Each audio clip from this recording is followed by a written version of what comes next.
السلام عليكم ورحمة الله وبركاته.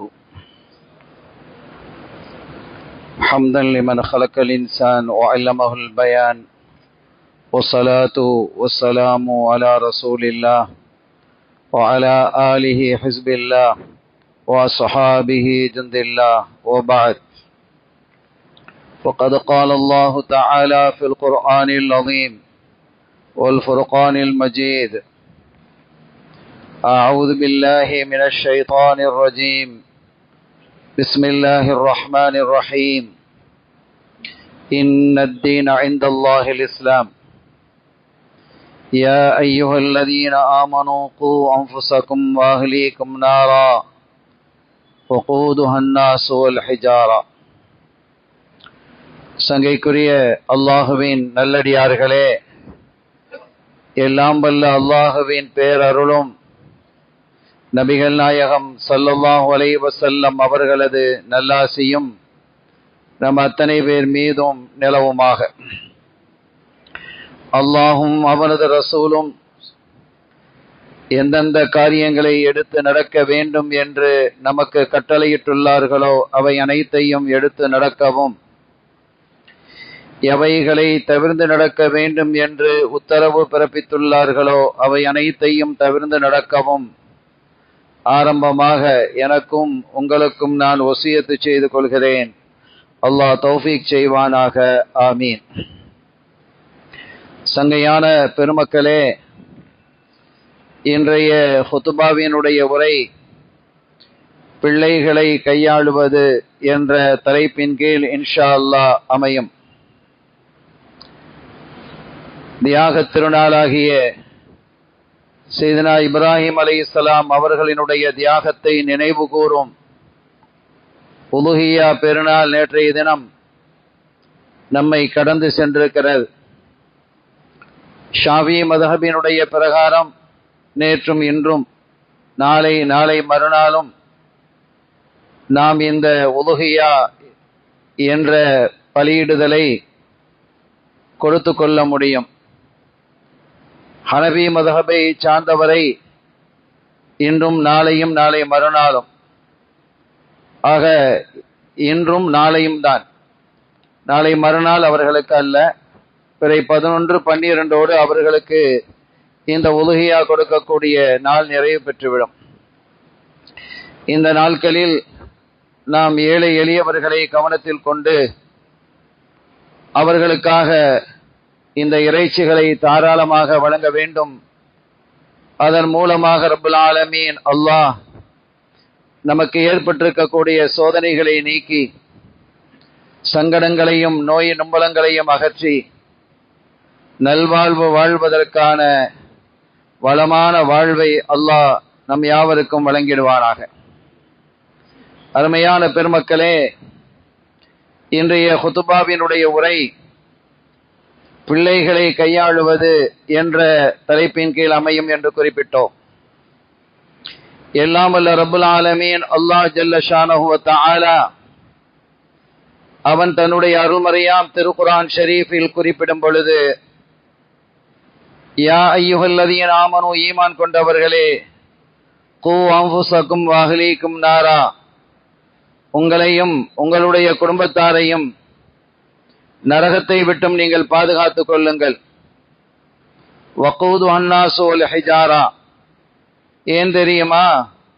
அந்த நரகத்தினுடைய எரிபொருளாக இருப்பது மனிதர்களும் கற்களும் தான் என்று அல்லாஹ் குறிப்பிடுகிறான். எனவே நரகத்தை விட்டு நாம் மாத்திரமல்ல, நம்முடைய குடும்பத்தாரும் சந்ததிகளும் பாதுகாப்பு பெற வேண்டி நம்முடைய வாழ்வை அல்லாஹும் அவனுடைய திருத்தூதர் நம் இதயவேந்தர் ஹாத்தமுர் ருசுல் முஹம்மதுர் ரசூலுல்லாஹி ஸல்லல்லாஹு அலைஹி வஸல்லம் அவர்கள் போதித்த வழியிலே நம் வாழ்க்கையை நாம் அமைத்துக் கொள்ள வேண்டும். அல்லாஹ் நம்மையெல்லாம் நரகத்தை விட்டும் நம்முடைய சந்ததியையும் பாதுகாப்பானாக. இங்கே நாம் சொல்ல வருவது, நபிகள் ஸல்லல்லாஹு அலைஹி வஸல்லம் அவர்கள் குழந்தைகளை குறித்து நிறைய விஷயங்களை அவர்கள் குறிப்பிட்டிருக்கிறார்கள். அவர்கள் உங்களிடம் அமானிதமாக தரப்பட்டவர்கள் என்கிறார்கள். இமாம் கஸ்ஸாலி ரஹ்மஹுல்லாஹ் அவர்கள் சொல்வார்கள், அஸ்ஸபியு அமானத்துன் இன்த அபவை, ஒரு பிள்ளை அது சிறுவரோ சிறுமியோ பெற்றோரிடத்தில் அமானிதமாக அல்லாஹ் வழங்கி இருக்கிறான். எனவே அவர்களுடைய இதயங்களை நேர்வழியின்பால் திருப்புவது என்பது பெற்றோரின் மீது தார்மீக கடமை என்று குறிப்பிடுகிறார்கள். எனவே இதை நாம் கவனத்தில் கொண்டு, இன்று ஒரு பெரிய ஆய்வு நமது நாட்டிலே குழந்தைகளை பற்றி, சிறுவர் சிறுமிகளை பற்றி நடத்தப்பட்டிருக்கிறது. அந்த ஆய்விலே அதிர்ச்சியான சில தகவல்கள் வெளியாகி இருக்கின்றன. நம்முடைய இந்தியாவிலே பிள்ளைகளினுடைய இதயங்கள், குறிப்பாக பொம்பளை பிள்ளையினுடைய இதயங்கள் என்கிறார்கள், மொத்தத்திலே அது சிறுவர்களாக இருந்தாலும் சிறுமிகளாக இருந்தாலும் 25 முதல் 30% வரை அவர்களுக்கான உளவியல் சிக்கல் ஏற்பட்டிருக்கிறது. இதற்கான காரணம் அவர்களுடைய பெற்றோர்தான் என்று குறிப்பிடுகிறார்கள். இது எதனால் இந்த உளவியல் சிக்கல் ஏற்படுகிறது, அதனால் ஏற்படக்கூடிய விளைவுகள் என்ன, பாதிப்புகள் என்ன என்பதை குறித்து இந்த குதுபாவினுடைய உரையில் சுருக்கமாக பேச முடியும். நாம் இன்ஷா அல்லாஹ் குறிப்பிடுவோம். முதலாவதாக அவர்கள் குறிப்பிடுவது என்னவென்றால், பிள்ளைகள் உங்களிடத்தில் எதையாவது கேட்டால் அந்த கேட்ட பொருள் அந்த பிள்ளைக்கு தகுதியானது, தேவையானது, அவசியமானது, அந்த பொருளை உங்களால் வாங்கி கொடுக்க முடியும் என்ற நிலை இருந்தால் வாங்கி கொடுங்கள். அவசியம் இல்லை, தேவையில்லை, உங்களால் வாங்கி கொடுக்க முடியும் என்ற நிலை இருந்தாலும் வாங்கி கொடுக்காதீர்கள். இது முதல் விஷயம் என்கிறார்கள். ஏனெனில் அந்த பிள்ளைகளுக்கு அது தேவையா தேவை இல்லையா என்பதை தீர்மானிக்கக்கூடிய இடத்தில் இருப்பது பெற்றோர் தான். அந்த பெற்றோர் பிள்ளை கேட்கிறது என்பதற்காக, அடம் பிடிக்கிறது என்பதற்காக, சில சமயம் சில பிள்ளை சொல்லும், நான் சாப்பிட மாட்டேன், எனக்கு அதை வாங்கி தரலன்னா சொல்லுவா இல்லையா? இது எவ்வளவு பெரிய ஆபத்து என்பதை நாம் உணரணும். அந்த பிள்ளைகளை அது எங்கு கொண்டு சேர்க்கும் என்பதையும் நாம் புரிந்து கொள்ளணும். சில பிள்ளைகள் தெருவில் கடந்து உருளுவாங்க, பூமியில கடந்து கடையில இது வாங்கி தானே கடையிலேயே உருளுவான். இது வாங்கி தரலன்னா அடம்பிடிப்பான், அழுவான், கத்துவான். வேற வழி இல்லை, என்ன செய்யறது, அடம்பிடிக்கலாம் அப்படின்னு நீங்க வாங்கி கொடுத்தீங்கன்னா அது மிகப்பெரிய விளைவுகளை அந்த பிள்ளைகளுக்கு ஏற்படுத்துகிறது என்று ஆய்வாளர்கள் குறிப்பிடுகிறார்கள். சாப்பிட மாட்டேன் என்கிறானா, பரவாயில்லைன்னு விடுங்க, உள்ள வங்கலையா கிடக்கிறானே என்று நீங்கள் கொடுப்பீர்களே. ஆனால் ஒரு 2 வேளை சாப்பிடாததுனால ஒரு பெரிய பிரச்சனை ஒண்ணு ஏற்பட்டு போறது இல்லை. சின்ன பிள்ளைகளை நோம்பு பிடிக்க வைக்கிறோமா இல்லையா? அதனால என்ன பிரச்சனை ஏற்பட்டுட்டு, காலையில 4:30 மணிக்கு சாப்பிட்ட பிள்ளை 6:30 மணி வரைக்கும் தண்ணியும் குடிக்காம இருக்குதே, நம்ம யோசிக்கணும். ஆக 2 வேளை சாப்பிட மாட்டேன் என்று அடம் பிடிக்கிறதுனால் பரவாயில்லை, நீங்கள் அந்த பிள்ளைகள் பார்க்கவே நீங்க சாப்பிடுங்க, கஷ்டமாக இருக்கலாம், ஆனால் இதுதான் உங்களுடைய பிள்ளைகளை செம்மைப்படுத்துவதற்கான வழிவகை என்று அறிஞர்கள் குறிப்பிடுகிறார்கள். அவன் அழுகுறான், உருளுறான், பொருளுறான், அடம் பிடிக்கிறான் என்பதற்காக நீங்கள் வாங்கி கொடுத்தால் அதனால் ஏற்படக்கூடிய நிலை என்ன தெரியுமா? எதையும் அழுது சாதிக்கலாம், நாம் சாதிக்க முடியும். அந்த சாதிக்க முடிவதற்கான வழிவகை என்பது உறுதியும் திறமையும் அல்ல, தேவையில்லை, அழுதால் போதும் என்ற எண்ணம் அந்த பிள்ளைக்கு வந்து விடுகிறது. இரண்டாவதாக என்ன ஏற்படுகிறது என்று சொன்னால், அந்த பிள்ளைகளுக்கு ஒரு அனுசரித்து போகக்கூடிய தன்மைகள் ஏற்படாது. எனக்கு வேணும்னா வேணும், அதனால் ஏற்படக்கூடிய விளைவுகளை பிந்திய காலத்திலே சிந்திப்பது இல்லை. மாறாக அந்த பிள்ளைகள் விட்டுக் கொடுக்கக்கூடிய மனப்பான்மையிலிருந்து தூரமாக சென்று விடுவார்கள். இப்படிப்பட்ட நிலை நம்முடைய பிள்ளைகளுக்கு அதிகமாக உருவாகி வருகிறது. விட்டுக் கொடுக்கக்கூடிய தன்மை, சமரச தன்மை, அன்போடு நடக்கக்கூடிய தன்மை, இதெல்லாம் இந்த பிடிவாதத்தின் மூலமாக நீங்குகிறது. அதை உடைக்க வேண்டிய பொறுப்பு பெற்றோருக்கு இருக்கிறது என்று அறிஞர்கள் குறிப்பிடுகிறார்கள். எனவே இதை நாம் கவனத்தில் கொள்ளணும். அதைத்தான் கண்மணி நாயகம் ஸல்லல்லாஹு அலைஹி வஸல்லம் அவர்கள் சொன்னார்கள், பிள்ளைகள் உங்களிடத்தில் அமானிதமாக தரப்பட்டிருக்கிறது. இதுல அறிஞர்கள் சொல்லக்கூடிய ஒரு அற்புதமான விஷயம் என்ன தெரியுமா? பிள்ளைகளுடைய முதல் வகுப்பு உங்க குடும்பம் தாங்கிறான். சரியா இல்லையா? நம்முடைய குடும்பம் தான் நம்முடைய பிள்ளைகளுக்கு முதல் வகுப்பு. நாம் என்ன பேசுகிறோமோ அதை பிள்ளைகள் பேசும். நாம் தமிழில் பேசினால் பிள்ளை தமிழ்ல பேசும். அரபியில பேசுமா, இங்கிலீஷ்ல பேசுமா, ஹிந்தியில பேசுமா, உருதுல பேசாது. அந்த வீட்டுல உருது பேசுறாங்கன்னு சொன்னா பிள்ளைகள் உருதுல பேசும். அப்ப நம்முடைய விருப்பம் என்னவோ அதுதான் அந்த பிள்ளைகள் இடத்துல என்ன செய்கிறது, செல்லுகிறது. எனவே உங்களை நீங்கள் சீராக்கிக் கொள்வது என்பது மிக அவசியமானதும் அத்தியாவசியமானதும் என்று அறிஞர்கள் பேசுகிறார்கள். இரண்டாவதாக, இந்த பிடிவாத தன்மை அதிகமாகி நாளை எதிர்காலத்தில் அவர்கள் வளர்ந்ததற்கு பிறகு பிரச்சனைகளை எதிர்கொள்ளக்கூடிய சக்தி இல்லாம போயிடுறாங்க. ஒரு பிரச்சனை வந்துன்னு சொன்னா அதை முகம் கொடுக்கக்கூடிய எதிர்நோக்கக்கூடிய ஆற்றல் இல்லாமல் போய்விடுகிறது. அவர்கள் கோழைகளாக மாறிவிடுகிறார்கள். அவர்கள் பயந்தாங்கொல்லியாக மாறிவிடுகிறார்கள். தைரியமற்றவர்களாக மாறிவிடுகிறார்கள். எந்த அளவுக்கு சொன்னா நம்ம பார்க்கிற சில சமயங்கள்ல, குறிப்பாக நான் சொன்னேன் பெண் பிள்ளைகள் என்று, ஆண் பிள்ளைகள் இதுல குறைவில்லை, பெண் பிள்ளைகள் அதிகமாக குறிப்பிடுறாங்க. நீங்க பார்க்கலாம், பள்ளிக்கூடங்களிலே ரிசல்ட் வரும், 10ஆம் வகுப்பு ரிசல்ட், 12th ரிசல்ட் வரும்போது சில பிள்ளைகள் என்ன செஞ்சாங்க, ஃபெயில் ஆகுறாங்க. அது இயல்பு. ஃபெயில் ஆகுனா என்ன, ஃபெயில் ஆனவெல்லாம் நரகத்துக்கு போயிட போறானா என்ன, பாஸ் ஆகிறவனெல்லாம் சொர்க்கத்துக்கு போயிட போறானா என்ன, அட ஃபெயில் இன்னொரு தடவை எழுதிக்க முடிஞ்சு போச்சு என்ற மனநிலையை அவர்களுக்கு கொண்டு வரணும். இந்த பிடிவாதம் உள்ள பிள்ளைகள் என்ன ஆகும் தெரியுமா, நாம் ஃபெயில் ஆகிட்டமே என்று அவர்கள் சாவை நோக்கி பயணிக்கிறார்கள், மரணத்தை நோக்கி. விஷம் குடிச்சான், மாடியிலிருந்து விழுந்தான், கடல்ல விழுந்து செத்துட்டான் அப்படின்னு செய்திகள் வருதா இல்லையா? இதுல பாருங்க, பெரும்பாலும் பெம்பளை பிள்ளைகள் இருப்பாங்க. ஏன்னா அவர்களால் தாங்கிக் கொள்ள முடியாது. எனவே இந்த மரணத்தை நோக்கிய ஒரு எண்ணத்தை அவர்களுக்கு தூண்டுவதற்கு காரணம் அவர்களிடத்தில் இருந்த பிடிவாதம். நீங்க அந்த மாதிரி பிள்ளைகிட்ட பாருங்க, பிடிவாதம் இருந்திருக்கும். இந்த மாதிரி இன்னைக்கு நம்ம பார்க்கிறோம், அரசியல்ல கூட ஒரு ஆளு இந்த தலைமை வரலன்னு சொன்னா நானும் செத்து போவேன், என் பிள்ளைகளுக்கு விஷத்தை கொடுத்துவேன்னு சொன்னா இல்லையா? இப்படிலாம் அசிங்கமான ஒரு அரசியலை நாம் பார்த்து கொண்டு இருக்கிறோம். எனவே அருமையான கண்ணியத்திற்குரிய பெருமக்களே, நம்முடைய பிள்ளைகளை அழகுபடுத்துவது, செம்மைப்படுத்துவது, கட்டுப்பாட்டுக்குள் கொண்டு வருவது என்பது தார்மீக கடமை என்பதை நாம் உணர வேண்டும். அதே போல இந்த பிள்ளைகளுக்கு விளையாட்டை நம்ம என்ன செய்யணும், ஊக்குவிக்கணும். விளையாடணும், பிள்ளைகள் விளையாடணும். ஸல்லல்லாஹு அலைஹி வஸல்லம் அதை குறித்து பேசுறாங்க. அவங்க பேசாதது ஏதாவது இருக்குதா? அவர்கள் வழிகாட்டாதது ஏதாவது இருக்கிறதா? அல்லிமு அவுலாதக்கும் சிபாஹத வ ரிமாயா, ஸல்லல்லாஹு அலைஹி சொல்றாங்க, உங்க பிள்ளைகளுக்கு நீங்கள் நீச்சலை கற்றுக் கொடுங்கள், அம்பு எய்வதை கற்றுக் கொடுங்கள், குறி பார்த்து அடிப்பதை கற்றுக் கொடுங்கள் என்று சொல்லி தர்றாங்க. இன்னொன்னு ஆச்சரியமான விஷயம் நான் இன்னைக்கு பார்த்தேன், உல் மஷ்ய பைனல் கர்பைன், இரண்டு நோக்குகளுக்கு, கோடுகளுக்கு மத்தியிலே அவர்கள் நடப்பதை நீங்கள் என்ன செய்யுங்க, பயிற்சியுங்கள் அப்படிங்கிறாங்க. அப்ப இது என்னங்கிறத நான் யோசித்து பார்த்தேன். அதற்கான விளக்க உரைகளையும் நாம் தேடி பார்க்கும் பொழுது ஆச்சரியமாக இருந்தது. முந்தைய காலத்துல நாங்களாம் விளையாடிப்பா, அதெல்லாம் இல்ல. இன்னைக்கு விளையாட்டு இருக்குதா?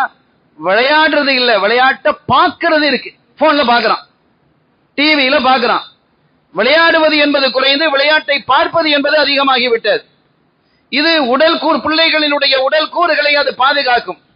மனோ ரீதியாகவும் உடல் ரீதியாகவும் மன வலிமை ரீதியாகவும் பிள்ளைகளை பாதுகாக்க வேண்டிய அவசியம் நம்முடைய பெற்றோருக்கு இருக்கிறது, நமக்கு இருக்கிறது. இப்ப அந்த காலத்துல நாம விளையாடுவோம், பொதுவான என்ன விளையாட்டம், பம்பரம் விளையாடுவோம், குச்சி கம்பு விளையாடுவோம், அப்படித்தானே? ஓட்டப்பந்தயம் வச்சு விளையாடுவோம், கள்ளம் போலீஸ் என்று விளையாடுவோம். இதெல்லாம் ஓடி ஓடி ஓடி உடலுக்கு ஆரோக்கியமானது. இதுல ஒன்றை நீங்கள் இங்க நினைவு கூர்ந்து பாருங்கள், ரெட்டாங்கோடுன்னு ஒண்ணு விளையாடுவோம். ஒரு கோடு போட்டிருப்போம், அவன் கண்ணை பொத்திக்கிட்ட காலை வைக்கணும், சரியா ரைட்டான்னு காலை எடுத்து வைப்பான். அப்ப இரண்டு கோடுகளுக்கு மத்தியில அவன் நடக்கிறான்.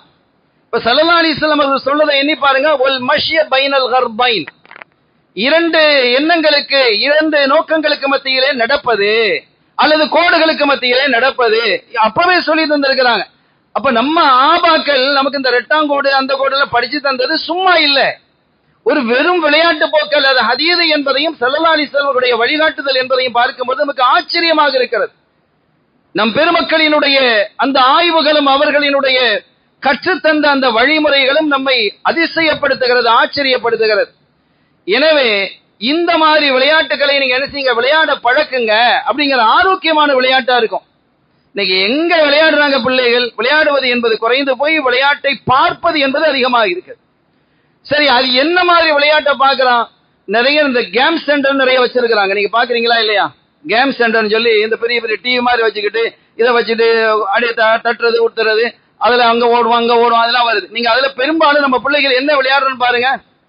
அவனை குத்து, அவனை வெட்டு, அவனை காலி பண்ணு, அவனை தூக்கு, கார்ல போய் அடிக்கிறது, அடிச்சு அவனை தூக்குறது, மோதி தள்ளுறது. அப்ப இதெல்லாம் என்ன செய்யும்? வன்முறையை தூண்டும். இந்த மாதிரி விளையாட்டுகளை கூடாது என்கிறது இஸ்லாம். எந்த அளவுக்கு சொல்கிறது என்றால் உங்களுக்கு ஆச்சரியமாக கூட இருக்கும். நம்முடைய ஷரியத்துல குறிப்பாக ஷாஃபி மذஹப்ல முக்கியமான ஒரு விஷயம், ஒரு விளையாட்டை மார்க்கம் தடை செய்கிறது. செஸ் விளையாடக்கூடாதுங்குது. செஸ் விளையாடுறாங்கல்ல, செஸ் விளையாடுவது, ராஜா வர்றான் அவனை வெட்டு இவனை வெட்டு இவனை குத்து, இதை என்ன செஞ்சிருக்கிறாங்க? பல இமாம்கள் செஸ் விளையாடுவது ஹராம் என்று பத்வா கொடுத்திருக்கிறான். அதற்கான காரணத்தை அவர்கள் சொல்லுகிறார்கள். இது வன்முறையை தூண்டுகிறது, நேரத்தை வீணாக்குகிறது, பொழுதை அநியாயமாக கழிக்க வைக்கிறது என்று பல காரணங்களை சொல்லி பல இமாம்கள் செஸ் விளையாடுவதே ஹராம் என்கிறார்கள். குறிப்பாக அது வன்முறையை தூண்டுகிறது. எனவே இந்த விளையாட்டை எல்லாம் தூக்கி விட்டுட்டு ஓடி விளையாடு, ஃபுட்பால் விளையாடு, கபடி விளையாடு, ஹாக்கிய விளையாடு. எத்தனை விளையாட்டுகளுக்கு நம்ம தேசிய விளையாட்டு ஹாக்கி இருக்கு. யாரா ஹாக்கி விளையாடுறத பார்த்துருக்கிறோமா? பரவாயில்ல, ஓடி விளையாடு. கபடி அருமையான விளையாட்டு இல்லையா? ஃபுட்பால விளையாடுங்க. அந்த மாதிரி பிள்ளைகளுக்கு இந்த மாதிரி விளையாட்டுகள் எல்லாம் இல்லை. முந்தைய காலத்துல நேரம் பறக்கத்தான் இருக்கும்.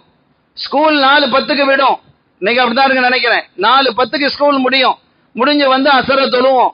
அதுவும் சோடையா ஆடி ஆடி அசந்து அசர தொழுதுட்டு அதுக்கு பிறகு பள்ளிக்கு போகணும். பள்ளிக்கு போய் லேட்டா போனா பெரிய சாட்டை ஒண்ணு லெப்ப வச்சிருப்பா. அதெல்லாம் இப்ப பிள்ளைகள்லாம் அடிக்க முடியாது. அடிச்சா பேரண்ட்ஸ் படம் எடுத்து வந்துடுறாங்க.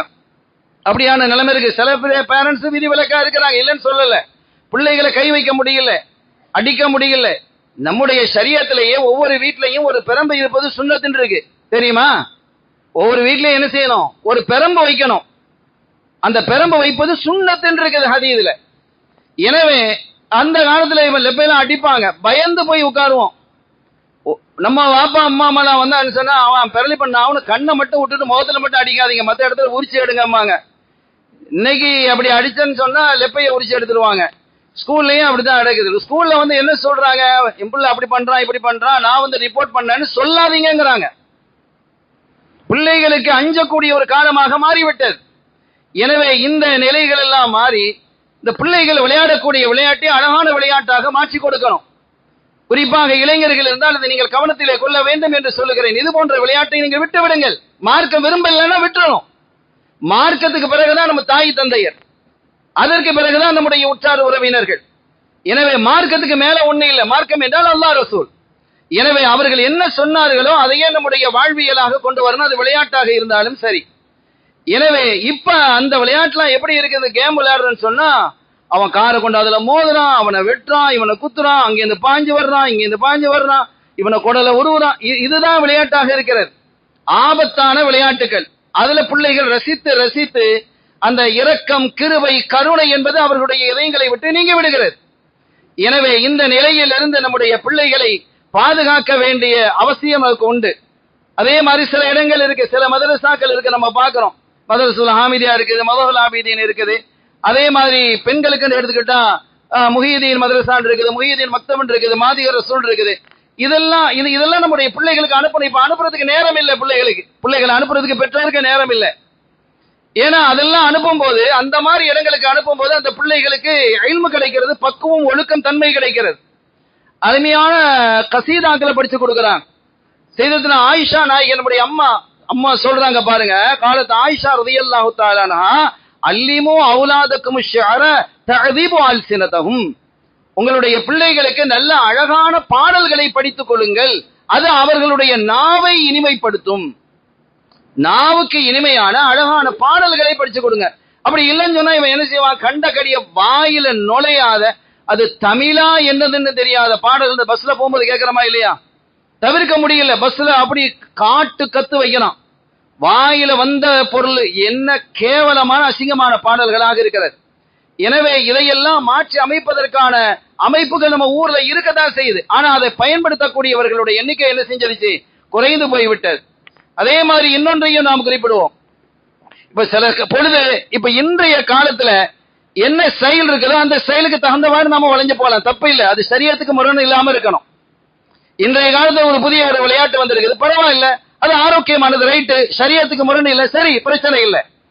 நான் என்ன விளையாடணும் அதான் நீ விளையாடணும்னு நம்ம பிள்ளைக்கு சொல்லணுங்கிற அவசியம் இல்லை. அந்த பிள்ளை அதே விளையாடுனா விளையாடட்டும், இல்லைன்னா பரவாயில்ல. இப்ப ரெட்டாங்கூட விளையாடிட்டு இருக்குமா? எந்த பிள்ளையா ரெட்டாங்கூட எடுத்து குச்சி கம்பை எடுத்து அடிச்சு அடிச்சு ஓன்னு மூச்சை பிடிச்சு ஓடுவோம், அதெல்லாம் நடக்குமா? நடக்காது. அப்ப காலம் மாறிடுச்சு. அப்ப அந்த மாதிரி வரும் பொழுது அலி ரலியல்லாஹு தஆலா சொல்றாங்க, லா தக்ஸிரு அவ்லாதக்கும் அலா ஆதாபிக்கும், நீங்கள் எப்படி வளர்ந்தீர்களோ அதன் மீது உங்களுடைய பிள்ளைகளை நீங்க என்ன செய்யாதீங்க, வற்புறுத்தாதீங்க. ஏன்னா ஃபஇன்னஹும் மக்லூகூன லி ஸமானின் கைரி ஸமானிக்கும், அவர்கள் உங்களுடைய காலத்திற்காக படைக்கப்பட்டவர்கள் அல்ல, அவர்கள் இன்னொரு காலத்திற்காக படைக்கப்பட்டவர்கள். அப்ப இந்த காலத்துக்கு வந்தாச்சு. அப்ப ஒரு காலகட்டத்துல லைட்ஸ் எல்லாம் கிடையாது. அப்ப நாங்களாம் லைட் எல்லாம் இல்லாம தான் பள்ளிவாசல்ல தொழுதோம். அப்படி லைட்லாம் ஆஃப் பண்ணிட்டு தொழ முடியுமா? ஃபேன் ஆஃப் பண்ணிட்டு ஃபேனை போட்டாலே தொழ முடியல. இப்ப ஏசி வேணும்னு சொல்லிட்டு இருக்கிறோம், உள்ள ஏசி வைங்கன்னு சொல்லி. அப்ப இது மார்க்கா ஷரியத்தை அனுமதிக்குது. அனுமதிக்கக்கூடிய விளையாட்டுகளாக இருந்தால், அனுமதிக்கக்கூடிய உடைகளாக இருந்தால், அனுமதிக்கக்கூடிய உணவுகளாக இருந்தால் அதை நம்ம என்ன செய்யணும், ஏத்துக்கங்க. அந்த காலத்துக்கு தகுந்தவாறு நீங்க அந்த என்ன செஞ்சுக்கலாம், மாறிக்கலாம். ஆனா ஷரியத்திற்கு அது முரண்படக்கூடாது என்று இமாம் கஸ்ஸாலி, இமாம் சையதுனா அலி ரலியல்லாஹு தஆலா போன்ற பெருமக்கள் நமக்கு சொல்லி தர்றாங்க. அடுத்தது பிள்ளைகளை எடுத்துக்கிட்டேன்னு சொன்னா, நமக்கு நிறைய சிறு வயசிலேயே பல்வேறு பிரச்சனைகள், நிறைய பிரச்சனைகள் வருது. அப்ப அது உணவு சார்ந்ததாக அமைகிறது. பிள்ளைகளுக்கான உணவுகள் என்ன என்பதை எல்லாம் மார்க்க நமக்கு தெளிவா இருக்கு. இன்னைக்கு சின்ன பையன் எடுத்துனா டயாபெட்டிக்ங்கிறான், கேன்சருங்கிறான், சின்ன வயசுலயே மாரடைப்பு வருதுங்கிறான், ரத்த கொதிப்பு இருக்குதுங்கிறான், சொல்றாங்களே சின்ன வயசுல இதெல்லாம் வர வேண்டிய வயசான வேற டாக்டர் கேட்கறான். சமீபத்தில் ஒரு பிள்ளைக்கு ஃபர்ஸ்ட்ல இருந்து செகண்ட் ஸ்டாண்டர்ட் போக, நம்ம ஊர்ல தான் சொல்றேன், அந்த பிள்ளைக்கு ஈரல் பயங்கரமாக வீங்கி இருக்கு. இதுக்கு என்ன காரணம் அப்படிங்கும் போது டாக்டர் சொல்றவங்க இந்த லேஸ்னு ஒண்ணு திங்கறாங்கல்ல, லேசா அதை போட்டு திண்டு கிடக்குறாங்க. இதுதான் பெரிய, இது ஏற்கனவே ஒரு பிள்ளைக்கு நம்ம ஊர்ல ஒரு பெரிய பிரச்சனை, உயிரே போயிடுச்சு. இந்த லேசு எடுத்தியா போட்டு திங்கிறாங்க. பர்கரு, பிஸ்ஸா, இந்த உணவுகள் எல்லாமே என்ன செஞ்சிருச்சு, மாறிடுச்சு. ஆரோக்கியமான உணவாக இருந்தா அதை என்ன செய்ய தப்பு இல்லை. இப்போ இந்த தந்தூரின்னு வைக்கிறாங்க, இதுதான் ஆரம்ப காலத்துல இருந்தது. அந்த காலத்துல எல்லாம் கறியை ஆக்கி சாப்பிடுறது இல்லை, சுட்டு தான் சாப்பிடுவாங்க. இப்ப அது தந்தூரிங்கிற பேர்ல சுட்டு சாப்பிடுறாங்க. இது சாப்பிடுங்க, அது மார்க்க தடை செய்யல. அதே மாதிரி இந்த பொருள்களையும் நமக்கு ஹலாலான உணவாக இருந்தால் அது மார்க்க தடை செய்யல என்பதோடு மாத்திரம் நினைக்க கூடாது, அது உடலுக்கு ஆரோக்கிய கேடு தரக்கூடியதா இருந்தா நிறுத்திடணும்.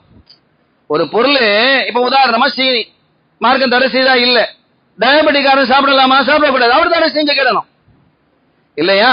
அப்ப ஆகுமான பொருளாக இருந்தாலும் கூட அவர் என்ன செய்யணும் அப்படின்னா, இந்த மாதிரி தன்னுடைய உடலுக்கு அது ஒத்து வராதுன்னு சொன்னா அதை விட்டுறணும். இதே மாதிரி பிள்ளைகளுக்கு சரியான உணவுகளை என்ன செய்யணும், புரோட்டீன் இருக்கக்கூடிய உணவுகளை நீங்க கொடுங்க என்று மார்க்கம் சொல்லுகிறது. உதாரணமாக இப்ப சொன்னோம் இல்லையா, இந்த நோய்களை ரெண்டு விதமாக பிரிக்கிறாங்க. ஒன்னு மெட்டபாலிக் டிசீஸ் அப்படின்னு சொல்லக்கூடிய இந்த டயாபெட்டிக், கேன்சர், மாரடைப்பு, ரத்த கொதிப்பு, இதெல்லாம் பெரிய நோய்கள். அதே போல கம்யூனிகபிள் டிசீஸ் அப்படின்னு சொல்லக்கூடிய காய்ச்சல், சளி, ஜலதோஷம் எல்லாம் இருக்குல்ல, இதெல்லாம் ஒரு சாதாரணமானது. ஆனா இன்னைக்கு அன்றைக்கெல்லாம் காய்ச்சல் வந்தா என்ன நடக்கும், கஷாயம் தருவாங்க வீட்டுல, 2 நாள் 3 நாள் கிடப்போம்.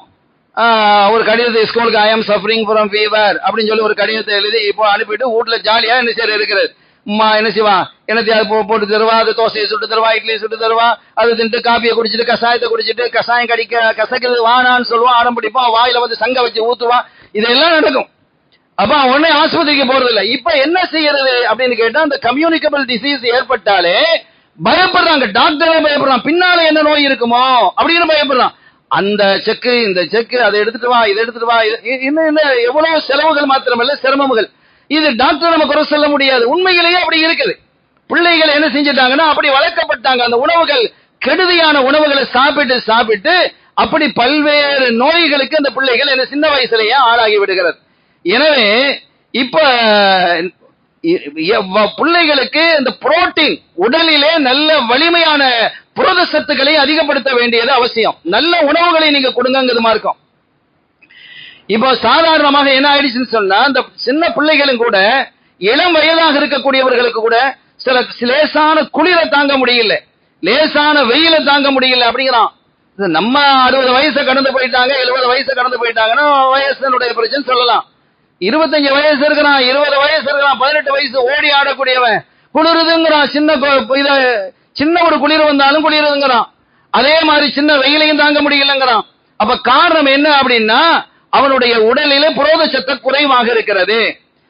அந்த வைரஸ், பாக்டீரியா போன்றவைகள் எல்லாம், பாக்டீரியா போன்றவைகள் அவனுக்கு என்ன செஞ்சிருச்சு, அது வலுவாகி இவனை என்ன செய்ய வலுவிழக்க வைத்து விட்டது என்பதை நாம் கவனத்தில் கொள்ளணும். அருமையான பெருமக்களே, எனவே நல்ல உணவுகளை நம்முடைய பிள்ளைகளுக்கு நாம் என்ன செய்யணும், கொடுக்கணும். உடல் ரீதியாகவும் மன வலிமை ரீதியாகவும் உருவாக்கணும். மென்டாலிட்டியாகவும் பிசிக்கலாகவும் நம்முடைய பிள்ளைகளை சிறப்பான முறையில் உருவாக்க வேண்டியவைகளை உருவாக்கணும். இதற்கு இந்த மன வலிமை உருவாக்குவதற்கான வழிவகைகளை அறிஞர்கள் சொல்லும் பொழுது, ஒண்ணு, உங்க பிள்ளைகளுக்கு நிறைய கதைகளை நீங்க சொல்லுங்க. கதைன்னா என்ன? வரலாறு, நபிமார்களுடைய வரலாறுகளை சொல்றது, அவுலியாக்களுடைய வரலாறுகளை சொல்றது, ஸல்லல்லாஹு அலைஹி வஸல்லம் வாழ்க்கை வரலாறு, அதுவே போதுமானதாக இருக்கும். இவைகள் எல்லாம் பிள்ளைகளுக்கு சொல்றது இப்படி இருக்குதா பாட்டி கதை அப்படிலாம் நம்ம கேள்விப்பட்டிருக்கோம், கேள்விப்பட்டோம். அடுத்த ஜெனரேஷனுக்கு அந்த கேள்விப்படுதல் இல்லாம போயிடும். ஆக பிள்ளைகளோட என்ன செய்யணும், உட்கார்ந்து அந்த கதைகளை சொல்லணும், வரலாறுகளை சொல்லணும். அப்படி வரலாறு சொன்னா வரலாறு நமக்கு தெரியணுமே, நாம அதை படிக்கணும். அதோடு மாத்திரம் இல்லாமல் இன்னொன்றை அறிஞர்கள் குறிப்பிடுகிறார்கள், ஒன்றாக அமர்ந்து சாப்பிடுங்கள். இப்ப வீடு எப்படி இருக்குது, ஹோட்டல் மாதிரி இருக்குது. யார் யார் வந்தாலும் அவங்க சாப்பிட்டு போறது. ஹோட்டலுக்கு வீட்டுக்கு என்ன வித்தியாசம்? அவன் சாப்பிட்டு போறான், மாப்பிள்ளை சாப்பிட்டு போறேன், நீ சாப்பிடு, நான் கொஞ்சம் லேட்டா சாப்பிடுறேன். சரி, பிள்ளைகள் வந்து அந்த அடுப்பு இதுக்கு செட்டில் ஆக்கி கொஞ்சம் போட்டு சாப்பிட்டுட்டு போ. இது தவறு. இந்த அமைப்பா நம்மகிட்ட இருந்தது, எல்லாமே மாறி வருது, எல்லாமே மாறி வருகிறது இந்த வீடுகள். எப்படி? இதனால் தான் ஏற்படக்கூடிய விளைவுகளை இன்று நாம் சந்தித்துக் கொண்டிருக்கிறோம் என்பதை இந்த நேரத்தில் நான் சொல்லுவேன். தொழில்நுட்பத்தினுடைய அடிப்படையில் உருவாகிய இந்த கருவிகள் எல்லாம் மனிதர்களை தவறான வழிகளை கொண்டு சேர்த்துக் கொண்டிருக்கிறது. அதுல பயன் இல்லைன்னு சொல்ல, நிறைய பயன்கள் இருக்கிறது. ஆனால் அதை தவறாக முறையிலே நம்முடைய பிள்ளைகளை என்ன செய்யறாங்க, பயன்படுத்திக்கிட்டு இருக்கிறாங்க என்பதை நாம் கவனத்தில் கொள்ளணும். எனவே ஒன்றாக அமர்ந்து சாப்பிடுவது என்பது மிக முக்கியமானது. அதே மாதிரி பிள்ளைகளை சீக்கிரமாக தூங்க வைக்கணும், சீக்கிரமாக எழுப்பணும். நடக்குதா இது? இன்னைக்கு ஸ்கூல் லீவு, 1.5 மாசமா லீவு தான், 1.5 மாசமா சுபு கிடையாது. அப்படி ஒரு சூழல் உருவாகுதா இல்லையா? அப்ப அந்த பிள்ளைகளுக்கு நாம என்ன பயிற்சிக்கிறோம் என்கிறது தான். அப்ப நாளை அந்த பிள்ளைகள் அப்படியே பழக்கம் தானே, பழகிட்டா அது என்ன செய்யும், சாதாரண காலத்திலேயும் ஸ்கூல் இருக்கக்கூடிய காலத்திலையும் அது என்ன செய்யுது, அவசரமா எலம்பி தடா புடாண்டு தண்ணியை ஊத்தி வாயில திணிச்சு கொண்டு போய் வேன்லயோ இதுலயோ ஆட்டோலயோ திணிச்சு போன அனுப்புறோம். இது தவறு. இந்த நிலையிலிருந்து நம்முடைய பிள்ளைகளை என்ன செய்யணும், பாதுகாக்கணும். எனவே அவர்களுக்கான மன வலிமையை ஊட்டக்கூடிய வரலாறுகளை சொல்லணும். நல்ல உடல் வலிமையை தரக்கூடிய புரோத சத்துக்களை அவர்களுக்கு என்ன செய்யணும், வழங்கணும். எனவே இந்த தவறான உணவுகள், உடலை இந்த லேஸ் என்று சொல்லக்கூடிய இந்த மாதிரி உணவுகள், பீஸா, பர்கரு, மண்ணாங்கட்டி, இதெல்லாம் என்ன செய்யணும், தூக்கி தூர போடணுங்க அப்படிங்கிற பிள்ளைகளுக்கு உணர்த்தணும். இது உனக்கு ஆரோக்கியமா இருந்தா அது பரவாயில்லை. போய் எப்பவாவது ஒரு நாளைக்கு நாங்க போய் சாப்பிடறோம்னா அது பரவாயில்ல. அதையே பழகி நாக்கு ருசியாய் சில பொருட்களை பாருங்க, ஒரு பிள்ளைல ஒரு பொருளை சாப்பிடுது, இது என்னடா சாப்பாடு வாயில வச்சா குடலை புரட்டுது நமக்கு. அது என்ன விஷயம் என்னன்னு கேட்டா, உண்மையிலேயே அவர்களுக்கும் குடலை புரட்டு இருக்கணும். நல்லா இல்ல, அந்த உணவு நல்லாவே இல்லை. வாயில என்னதான் இதை போட்டு திங்கிறாங்கன்னு வாயில வச்சு பாப்பன்னு பார்த்தா குடல் வழியா வந்துடும் போல இருக்கு, வாந்தி வரும் போல இருக்கு. இது என்ன தெரியுமா விஷயம்?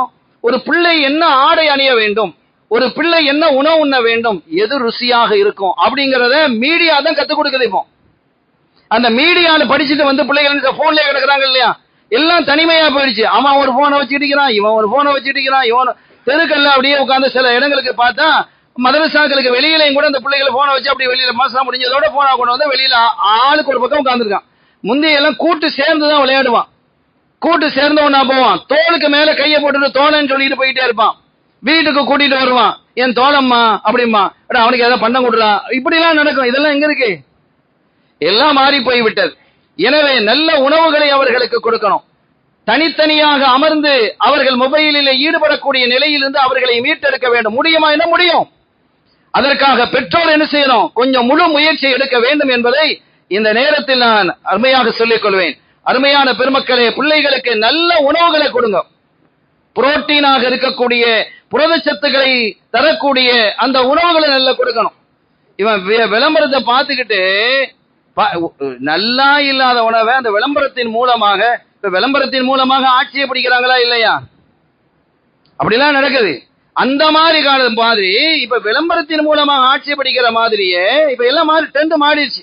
நீ சேவை செய்யணும், போராடணும், மக்களுக்காக அந்த மொழி வளத்தை பாதுகாக்கணும், அதெல்லாம் ஒண்ணும் தேவையில்லை.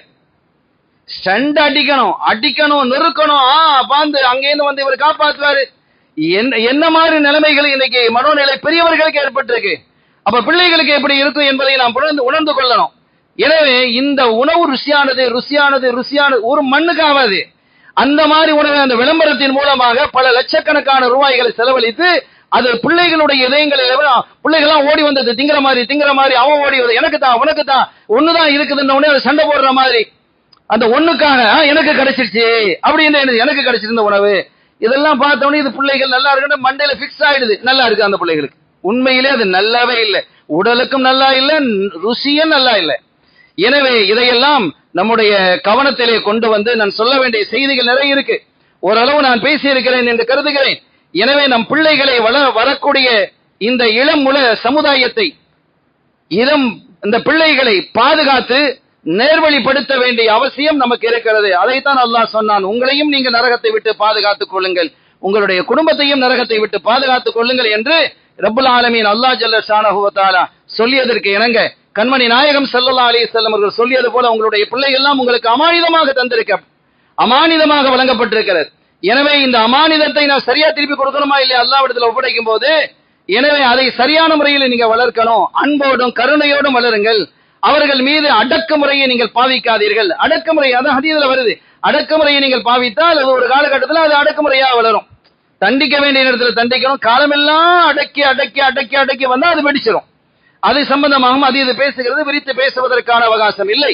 எனவே அருமையான பெருமக்களே, அல்லாஹும் ரசூலும் நம்முடைய இமாம்கள் நமக்கு என்ன வழிபடுத்தி தந்திருக்கிறார்களோ பிள்ளைகளை கையாளக்கூடிய முறையில் அதை சரியான முறையில் கையாண்டால் நம்முடைய பிள்ளைகள் தங்கமான பிள்ளைகளாக உருவாக முடியும் என கூறிக்கொண்டு எல்லாம் அல்ல ரப்புல் ஆலமீன் அல்லாஹ் ஜல்ல ஷானஹு வ தஆலா எதிர்வரக்கூடிய சமுதாயத்தை, நம்முடைய இளம் சமுதாயத்தை, இளைஞர்களை, பிள்ளைகளை சீரான பிள்ளைகளாக, நம்முடைய கண்குளிர்ச்சியான பிள்ளைகளாக ஆக்கி தந்து நம்முடைய சமுதாயத்தை வலுப்படுத்தக்கூடிய பிள்ளைகளாக உருவாகி அல்லாஹ் ரசூலுக்காக இந்த தீனுக்காக ஹிதுமத் செய்யக்கூடிய பணிவிடை செய்யக்கூடிய பிள்ளைகளாக அல்லாஹ் உருவாக்கி தருவானாக. பிஹக்கி ஹபீபிஹி ஸல்லல்லாஹு அலைஹி வஸல்லம். எல்லாம் வல்ல அல்லாஹ்வின் அருளையும் ஸல்லல்லாஹு அலைஹி வஸல்லம் உடைய ஷஃபாத்தையும் பெறுவோமாக. வ ஆகிர் தாவானா அல்ஹம்துலில்லாஹி ரப்பில் ஆலமீன். வஸ்ஸலாமு அலைக்கும்.